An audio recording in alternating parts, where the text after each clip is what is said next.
കർത്താവിൻ്റെ വാഗ്ദാനങ്ങൾ നിർമ്മലമാണ്. അത് ഉലയിൽ 7 ആവർത്തി ശുദ്ധി ചെയ്തെടുത്ത വെള്ളിയാണത്. Praise the lord. Ave Maria. എൻ്റെ പേര് ഷൈനി. ഞാൻ ഇടുക്കിയിൽ നിന്ന് വരുന്നു. ഞാനിപ്പോൾ ജോലി ചെയ്യുന്നത് UK-ലാണ്. ഇത് എൻ്റെ 4ാമത്തെ സാക്ഷ്യമാണ്. ഇതിനു മുമ്പ് 3 പ്രാവശ്യം ഞാൻ സാക്ഷ്യം പറഞ്ഞുകൊണ്ട് 4ാമത്തെ പ്രാവശ്യം സാക്ഷ്യം പറയാൻ എന്നെ അനുഗ്രഹിച്ച അമ്മ മാതാവിനും തിരുക്കുമാരനും ആദ്യമേ തന്നെ കോടാനുകോടി നന്ദി പറയുന്നു. എൻ്റെ ജീവിതത്തിൽ പരിശുദ്ധ അമ്മ ഈശോ വഴി എനിക്ക് തന്ന അനുഗ്രഹങ്ങളെപ്പറ്റി സാക്ഷ്യപ്പെടുത്തുവാനാണ് ഞാൻ നിൽക്കുന്നത്. ഒന്നാമതായി എനിക്ക് പറയാനുള്ളത്, ഞാൻ UK-യിൽ ബാൻഡ് 3 കെയറായിട്ടാണ് ജോലി ചെയ്യുന്നത്. അപ്പോൾ ഞാൻ രജിസ്റ്റേർഡ് നേഴ്സ് ആകണമെങ്കിൽ എനിക്ക് ഓസ്കി CBT എന്ന 2 എക്സാംസ് പാസ്സാകാനുണ്ട്. അപ്പോൾ എൻ്റെ പ്രായം എന്ന് പറഞ്ഞാൽ ഇപ്പം 49 വയസ്സായി. അപ്പം ഞാൻ വിചാരിച്ചു, എൻ്റെ മാതാവേ, എന്നെക്കൊണ്ട് ഇത് പഠിച്ചെടുക്കാൻ പറ്റത്തില്ല, ഭയങ്കര ബുദ്ധിമുട്ടാണ്, ഞാൻ എങ്ങനെ ഇത് പഠിച്ച് പാസ്സാകുമെന്നൊക്കെ. അപ്പോൾ ഞാൻ CBT എഴുതി. ആദ്യത്തെ പ്രാവശ്യം തന്നെ ഞാൻ ഫെയിലായി. വീണ്ടും ഞാൻ പ്രാർത്ഥനയോട് തന്നെ പഠിക്കാൻ തുടങ്ങി. പഠിച്ചിട്ട് എനിക്കൊന്നും മനസ്സിലാകുന്നില്ല. 100 മാർക്കിൻ്റെ ക്വസ്റ്റ്യനാണ്. 68 മാർക്ക് വേണം ജയിക്കാനായിട്ട്.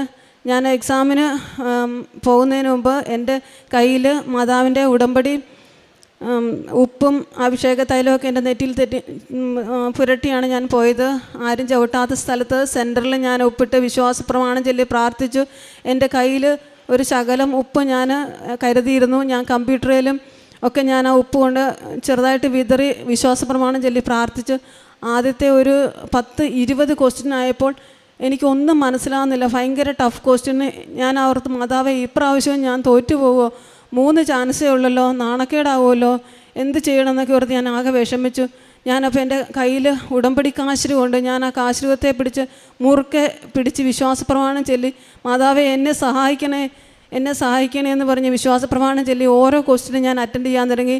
അതിനൊരു 30-35 ക്വസ്റ്റ്യൻ ആയപ്പോൾ തൊട്ട് എൻ്റെ മനസ്സിൽ എനിക്ക് ഓരോന്നും ആൻസർ മാതാവ് ഇങ്ങനെ ഉള്ളിൽ തോന്നിക്കുന്നത് പോലെ ഞാൻ അതനുസരിച്ച് ആ ഓരോ ക്വസ്റ്റ്യനും ഞാൻ ക്ലിക്ക് ചെയ്യാൻ തുടങ്ങി.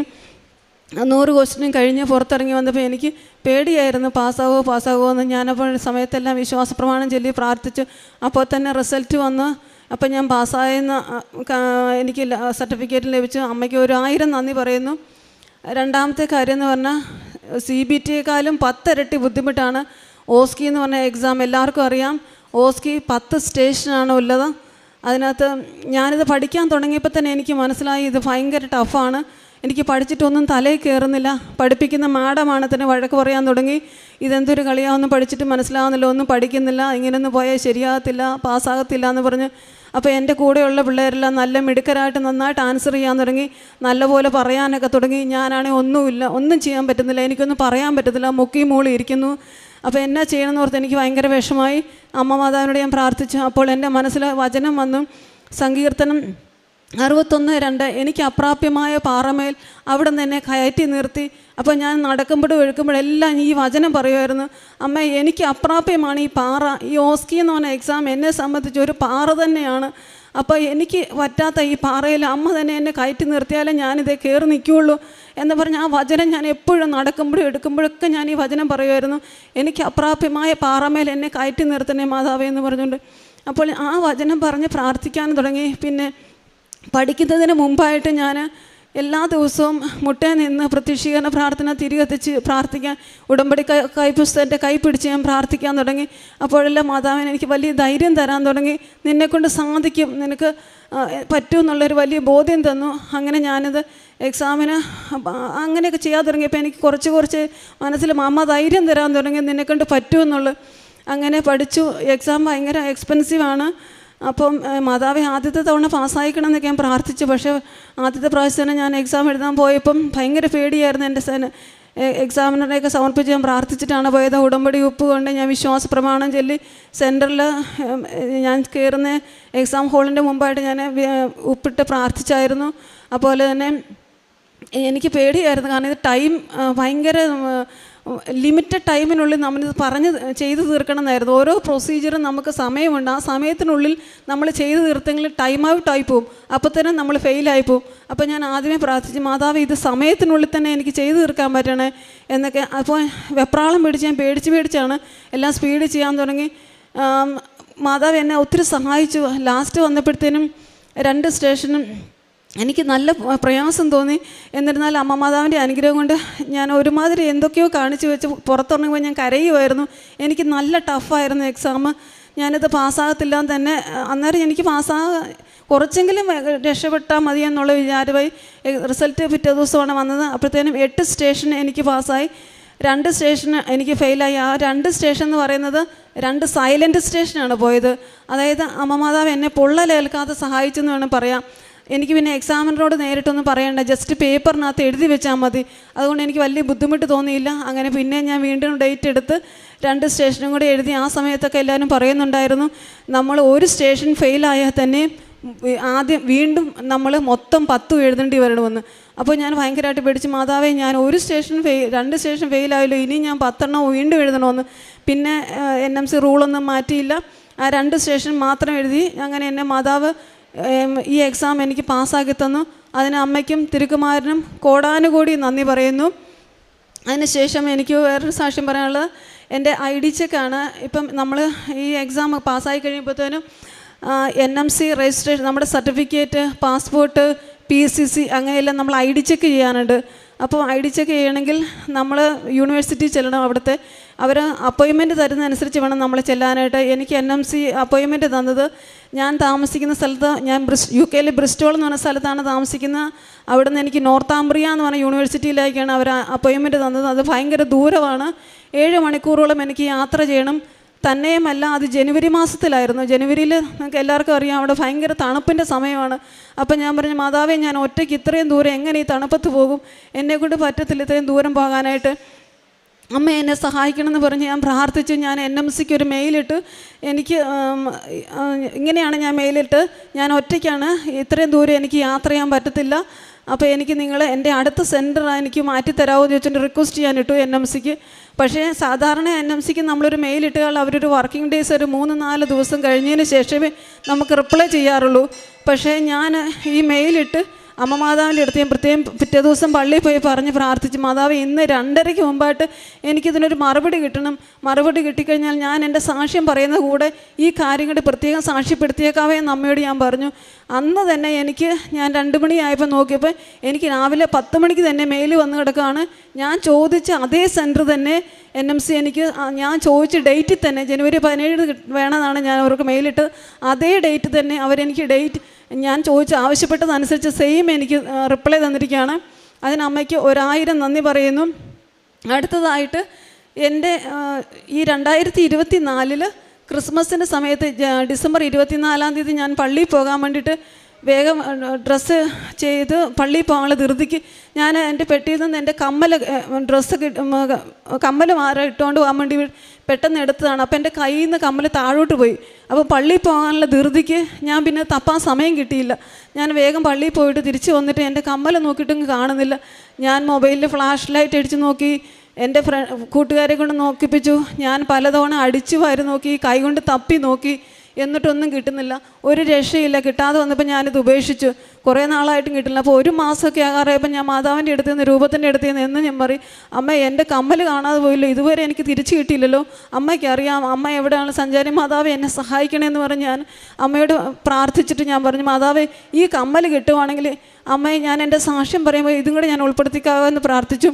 ഞാനത് മുട്ടയിൽ നിന്ന് പ്രാർത്ഥിച്ചു കഴിഞ്ഞ് ഞാൻ തിരിച്ചു നോക്കുമ്പോൾ എൻ്റെ കട്ടിലിൻ്റെ കീഴിൽ തന്നെ ഈ കമ്മൽ കിടക്കുന്നത്. എനിക്കറിഞ്ഞുകൂടാ അത് എവിടെ നിന്ന് വന്നതാണെന്ന്. മുളച്ച് വന്നതുപോലെയാണ് എനിക്ക് തോന്നുന്നത്. കാരണം ആ സ്ഥലത്ത് അങ്ങനെ ഞാൻ പല പ്രാവശ്യം നോക്കി, വേറെ പലരെ കൊണ്ട് നോക്കിച്ചിട്ട് കിട്ടാത്ത സാധനം എവിടെ നിന്ന് വന്നത് അമ്മ തന്നെ എനിക്ക് തിരിച്ചു കൊണ്ട് തന്നതാണെന്ന് ഞാൻ ഉറച്ച് വിശ്വസിക്കുന്നു. അമ്മയ്ക്ക് 1000 നന്ദി പറയുന്നു. അടുത്തതായിട്ട് ഞാൻ ഇവിടുന്ന് കഴിഞ്ഞ പ്രാവശ്യം ഉടമ്പടി എടുത്ത് തിരിച്ചു പോകുമ്പോൾ ഞാൻ മാതാവിൻ്റെ അടുത്തൊരു നിയോഗം വെച്ചായിരുന്നു. ഞാൻ ഹോസ്പിറ്റലിലേക്ക് ഡ്യൂട്ടി ചെയ്യാൻ പോകുമ്പോഴത്തേനും, മാതാവ് എനിക്കൊരു നല്ല വാർഡ് മാനേജറെ വേണം, ഒരു ഇംഗ്ലീഷുകാരനൊരു മെയിലായിട്ടുള്ള ഒരാളെ വേണം, നല്ല ഒരു കൈൻഡായിട്ടുള്ള വ്യക്തി ആയിരിക്കണം എന്നൊക്കെ ഞാൻ പ്രാർത്ഥിച്ചിട്ടാണ് ഉടമ്പടിയിൽ ഞാൻ 3ാമതായിട്ട് നിയോഗം വെച്ചിട്ടാണ് പോയത്. അതുപോലെ തന്നെ ഞാൻ ഹോസ്പിറ്റലിൽ ഡ്യൂട്ടിക്ക് കയറിയപ്പോൾ എൻ്റെ വാർഡിലെ മാനേജർ എന്ന് പറഞ്ഞാൽ ഒത്തിരി നല്ലൊരു വ്യക്തിയാണ്. നമുക്ക് എന്ത് പ്രശ്നമുണ്ടെങ്കിലും നമുക്ക് ഡയറക്റ്റ് എന്ന് പറയാം. നമ്മളെ മാക്സിമം ഹെൽപ്പ് ചെയ്യുന്നൊരു മനുഷ്യനാണ് എൻ്റെ വാർഡ് മാനേജർ. അങ്ങനെ ഒരു മാനേജർ തന്ന അമ്മയ്ക്ക് ഞാൻ 1000 നന്ദി പറയുന്നു. അടുത്തതായിട്ട് എനിക്ക് പറയാനുള്ളത്, എൻ്റെ ഇടത്തെ കൈയുടെ മുട്ടിന് വല്ലാത്ത വേദനയായിരുന്നു. അത് ഞാൻ പേഷ്യൻ്റെയൊക്കെ നമ്മൾ എടുക്കുകയും പൊക്കുകയൊക്കെ ചെയ്യുമ്പോഴത്തേനും ഒരു ദിവസം എനിക്ക് ഭയങ്കര അതിശക്തമായ വേദന. കടയിൽ പോയാൽ സാധനങ്ങളൊന്നും എനിക്ക് ഇടത് കൈകൊണ്ട് എടുത്തുകൊണ്ട് പോകാൻ മേല. ഈവൻ 1 കിലോ വെയിറ്റ് പോലും എൻ്റെ കൈ കൊണ്ട് എടുത്തുകൊണ്ട് പോകാൻ മേല. അപ്പോൾ ഞാൻ എല്ലാം വെയിറ്റൊക്കെ ഞാൻ ഈ വലത് കൈകൊണ്ട് എടുക്കുന്നത്. അപ്പോൾ വലത് കൈകൊണ്ട് എടുത്തെടുത്ത് എനിക്ക് വലത് കൈയും വേദനയായി തുടങ്ങി. അപ്പോൾ ഞാൻ എന്ന് മാതാവിൻ്റെ അടുത്ത് ഉടമ്പടി തൈലം എടുത്ത് എൻ്റെ ഈ ഇടത്തെ കൈയുടെ മുട്ടയെ ഞാൻ തൂത്ത് പ്രാർത്ഥിക്കാൻ തുടങ്ങി. 1-2 മാസം 3-4 മാസത്തോളം ഞാനിങ്ങനെ കൈയുടെ വേദന മാറുന്നില്ല. പക്ഷേ ഞാൻ ഈ ഉടമ്പടി തൈലം എടുത്ത് തേച്ചുകൊണ്ട് പ്രാർത്ഥിച്ചുകൊണ്ടേ ഇരിക്കുമായിരുന്നു. പക്ഷേ എപ്പോഴാണെന്ന് എനിക്കറിയത്തില്ല, ഒരു സുപ്രഭാതത്തിൽ ഞാൻ നോക്കിയപ്പോൾ എൻ്റെ കൈയുടെ മുട്ടിന് വേദനയില്ല. അപ്പം ഞാൻ ഓർത്ത്, എനിക്ക് കൈക്ക് മുട്ടിന് ഇങ്ങനെ ഒരു വേദന ഉണ്ടായിരുന്നതാണല്ലോ, ഈ വേദന എപ്പോൾ മാറിയെന്ന് പോലും എനിക്കറിയത്തില്ല. എൻ്റെ കൈമുട്ട് വേദന മാറ്റുന്നതിന് അമ്മയ്ക്ക് 1000 നന്ദി പറയുന്നു. അടുത്തതായിട്ട് എനിക്ക് പറയാനുള്ളത്, ഈ ഉടമ്പടിയിൽ വന്നതുകൊണ്ട് എനിക്ക് ഒത്തിരി അനുഗ്രഹങ്ങളാണ്. ഭൗതികമായ എല്ലാ കാര്യങ്ങളെക്കാളുപരി എനിക്ക് ആത്മീയമായിട്ട് ഒത്തിരി വളരുവാൻ സാധിക്കുന്നുണ്ട്. ഞാൻ 2019 ഇവിടെ ഉടമ്പടി എടുത്തത്. അന്ന് തൊട്ട് 2019 ഒക്ടോബർ 11 തൊട്ട് എല്ലാ ദിവസവും ഞാൻ 4 ജപമാല വെച്ച് ചെല്ലുന്നുണ്ട്. അത് എനിക്കിതുവരെ ഇന്ന് വരെ എനിക്ക് മുടങ്ങിയിട്ടില്ല. അത് അമ്മ തന്ന വലിയൊരു അനുഗ്രഹമായിട്ടാണ് ഞാൻ കരുതുന്നത്. അതുപോലെ തന്നെ എൻ്റെ ഭാഗത്തു നിന്ന് അപ്പോൾ പള്ളിയിൽ പോകാനൊക്കെ ആണെങ്കിലും ഞാൻ മാക്സിമം എനിക്ക് ഡ്യൂട്ടി ഇല്ലാത്ത സമയത്ത് പള്ളിയിൽ പോകാനും കുമ്പസാരിക്കുവാനും ഒക്കെ ഞാൻ മാക്സിമം എന്നെക്കൊണ്ട് പറ്റാവുന്ന രീതിയിലൊക്കെ ശ്രമിക്കാറുണ്ട്. അതുപോലെ തന്നെ ഭാഗത്തുനിന്ന് എന്തെങ്കിലും ഒരു വീഴ്ച വരുമോ, എൻ്റെ എന്തെങ്കിലും പാപം എന്തെങ്കിലും ഒരു വീഴ്ച വന്നാൽ, ഒരു പോരായ്മ വന്നാൽ, അപ്പോഴത്തെ എൻ്റെ മനസ്സിൽ ഈശോ പറയും, നിൻ്റെ ഭാഗത്ത് നിന്നൊരു വീഴ്ച ഉണ്ടായി, നിൻ്റെ ഭാഗത്ത് നിന്നൊരു പോരായ്മ ഉണ്ടായി എന്ന് പറയുമ്പം തന്നെ അപ്പോൾ തന്നെ ഞാൻ മനസ്താപപ്രകരണം ചെല്ലും. മനസ്താപപ്രകരണം ചൊല്ലിയിട്ട് ഞാൻ ഈശോയുടെ മാപ്പ് പറഞ്ഞാൽ ഞാൻ അനുരഞ്ജനപ്പെടും. അപ്പോൾ തന്നെ എനിക്ക് മനസ്സിലൊരു സമാധാനം കിട്ടാൻ തുടങ്ങും. അതൊക്കെ അങ്ങനെയുള്ള വലിയ അനുഗ്രഹങ്ങളെല്ലാം ഈ ഉടമ്പടി വഴി എനിക്ക് ലഭിക്കാറുണ്ട്. പിന്നെ പത്രപ്രവർത്തനം എന്ന് പറഞ്ഞ പത്രം ഞാനിവിടെ വരുമ്പോൾ ഈ 1 വർഷം ഞാൻ കൂടി വരുന്ന സമയത്ത് ഞാൻ ആ സമയത്ത് വരുമ്പോൾ എല്ലാം 1 വർഷത്തേക്കുള്ള 10 കെട്ട് പത്രം അങ്ങനെ വാങ്ങിച്ച് എല്ലാവർക്കും ഞാൻ പ്രേക്ഷിത പ്രവർത്തനം ചെയ്യാറുണ്ട്. കാരുണ്യ പ്രവൃത്തികൾ, പൊതിച്ചോറ് എനിക്ക് കൊടുക്കാൻ പറ്റത്തില്ലെങ്കിലും ഞാൻ എനിക്ക് കിട്ടുന്ന ശമ്പളത്തിൻ്റെ സാലറിയുടെ ദശാംശമായിട്ട് ഞാൻ 2 കുടുംബങ്ങളെ സഹായിക്കുന്നുണ്ട്. അങ്ങനെ ചെയ്യാൻ എനിക്ക് സാധിക്കുന്നതിന് അമ്മയ്ക്ക് ഞാൻ നന്ദി പറയുന്നു. ഇത്രയുമാണ് എൻ്റെ ജീവിതത്തിൽ പരിശുദ്ധ അമ്മയും ഈശോയും ചെയ്തു തന്ന് എനിക്ക് എന്തിനു വേദനും എനിക്ക് വലിയ സമാധാനമാണ്. ആരില്ല, എനിക്ക് വലിയ സംരക്ഷണമാണ്. ഞാൻ ഈ ഉടമ്പടി ആശീർവാദം ധരിച്ചുകൊണ്ട് എനിക്ക് നടക്കുന്നത് കൊണ്ട് വലിയ സംരക്ഷണമാണ്. അപകടങ്ങളിൽ നിന്ന് എന്നെ സംരക്ഷിക്കാറുണ്ട്. ഒരു തവണ എൻ്റെ കയ്യിൽ കുക്കർ പൊട്ടിത്തെറിച്ചതാണ്. ആ കുക്കർ പൊട്ടിത്തെറിച്ചിട്ട് ചൂടുവെള്ളമൊക്കെ തെറിച്ച് പോയതാണ്. ഒരു തരി വെള്ളം പോലും എൻ്റെ കയ്യിൽ വീണില്ല. എനിക്ക് ഒട്ടും പേടിയും തോന്നിയിട്ടില്ല. അമ്മ മാതാവിൻ്റെ സംരക്ഷണം ഉള്ളതുകൊണ്ട് മാത്രമാണ് എനിക്ക് നല്ല ധൈര്യം ലഭിച്ചു. ഒട്ടും പേടിക്കാതെ എനിക്കൊരു അപകടവും പറ്റിയിട്ടില്ല. അതിനെല്ലാം അമ്മയ്ക്ക് ഒത്തിരി നന്ദി പറഞ്ഞാലും തീരത്തില്ല. ഏതിനും എനിക്ക് ഒരു അമ്മയുണ്ടല്ലോ, വിളിച്ചാൽ വിളിപ്പുറത്തുള്ള കയ്യെത്തും ദൂരത്തൊരു അമ്മയുണ്ടല്ലോ എന്നൊരു ധൈര്യം, എനിക്ക് വല്ലാത്തൊരു ഒരു പോസിറ്റീവ് എനർജി തന്നെയാണ് ഈ അമ്മ എനിക്ക് തരുന്നത്. അതിനെല്ലാം അമ്മയ്ക്കും ഈശോയ്ക്കും കോടാനുകൂടി നന്ദി പറയുന്നു. എനിക്ക് അത്യാവശ്യം നല്ല ദേഷ്യമൊക്കെ ഉണ്ടായിരുന്നു. പക്ഷേ ഉടമ്പടി എടുത്തതിന് ശേഷം ഞാൻ കുറച്ചും കൂടെ വളരെ ആർദ്രതയോടും കരുണയോടൊക്കെ മറ്റുള്ളവരോട് എന്തെങ്കിലും ഒരു വന്നാൽ തന്നെ ഞാൻ അപ്പം തന്നെ അവരൊരു മാപ്പ് പറയാൻ തുടങ്ങി. അതിനൊക്കെയുള്ള വലിയ കൃപ ഈശോയും അമ്മ എനിക്ക് തരുന്നുണ്ട്.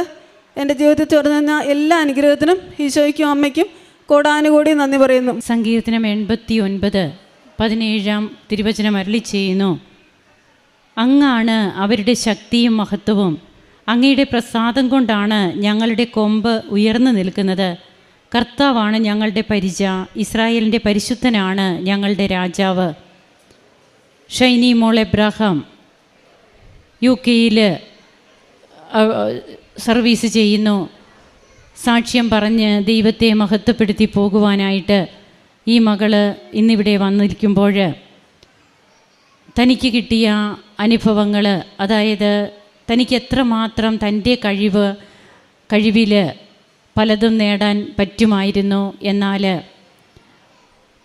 തൻ്റെ കഴിവല്ല, എല്ലാം ദൈവത്തിൻ്റെ കൃപയാണ് എന്ന് തനിക്ക് മനസ്സിലാക്കി കൊടുത്ത നിമിഷങ്ങളിലൂടെ ജീവിതത്തിൻ്റെ പല അവസ്ഥകളിലൂടെ കടന്നു പോകുന്നു. പ്രത്യേകിച്ച് തനിക്ക് UK താൻ കെയറായിട്ട് ജോലി ചെയ്യുമ്പോൾ അവിടെ നേഴ്സിംഗ് രജിസ്റ്റേർഡ് നേഴ്സാകുന്നതിന് വേണ്ടിയിട്ടുള്ള എക്സാം CBT OSCE ഈ എക്സാമൊക്കെ പാസ്സാകുന്നത്, അതിന് തൻ്റെ ഏജൊക്കെ ഈ മകൾ പറയുന്നുണ്ട്. ഫ്രഷേഴ്സായിട്ടുള്ള ഒത്തിരി മക്കളുള്ളപ്പോൾ അവരോടൊപ്പം തനിക്ക് ഇങ്ങനെയുള്ള എക്സാമൊക്കെ പാസ്സാകുന്നതിനുണ്ടായിരുന്ന ബുദ്ധിമുട്ടുകൾ, എന്നാൽ ഉടമ്പടിയിലൂടെ തനിക്ക് ലഭിച്ച ആത്മീയമായിട്ടുള്ള ബലം, ആ ഒരു ആത്മബലം, അതാണ് ഇന്ന് തിരുവചനവും നമ്മോട് അരുളി ചെയ്യുക. അങ്ങാണ് അവരുടെ ശക്തിയും മഹത്വവും, അങ്ങയുടെ പ്രസാദം കൊണ്ടാണ് ഞങ്ങളുടെ കൊമ്പ് ഉയർന്നു നിൽക്കുന്നത്.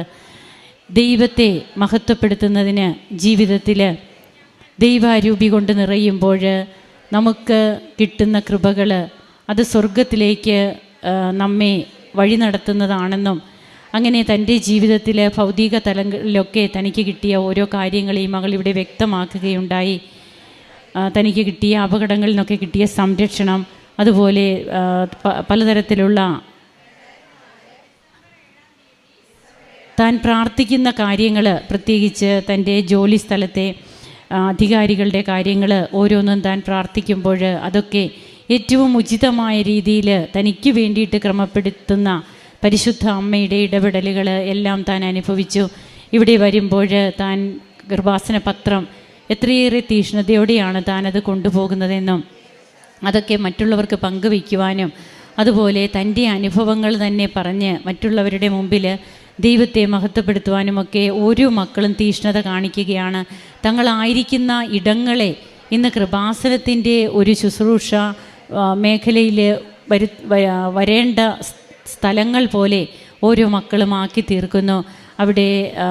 അവിടെയും കൃപാസനത്തിലെ ഉടമ്പടിയുടെ മകളാണ് ഞാൻ, അഥവാ മകനാണ് ഞാൻ എന്നുള്ള ഒരു ചിന്തയോടെ ഓരോ മക്കൾക്കും എങ്ങനെയാണ് ഒന്നുകൂടി ദൈവിക കൃപകളിൽ വളർന്നുകൊണ്ട് തങ്ങളുടെ കാരുണ്യ പ്രവർത്തനങ്ങളും പ്രേക്ഷിത പ്രവർത്തനവുമൊക്കെയായി ഈശോയെ കൂടുതൽ സ്നേഹിക്കുവാനും ആ ദൈവസ്നേഹത്തിലൂടെ വളർന്ന് തങ്ങളുടെ ആത്മീയ ജീവിതത്തെ കൂടുതൽ ഉണർവുള്ളതാക്കുവാനുമൊക്കെ കഴിയുന്നതെന്നാണ് നാം കേൾക്കുക.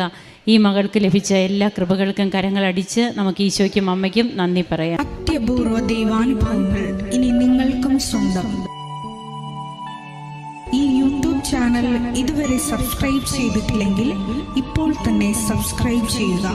ഈ വീഡിയോ ഇപ്പോൾ തന്നെ നിങ്ങളുടെ സുഹൃത്തുക്കൾക്ക് ഷെയർ ചെയ്തുകൊണ്ട് കർത്താവിൻ്റെ പ്രേക്ഷിതരാകുക.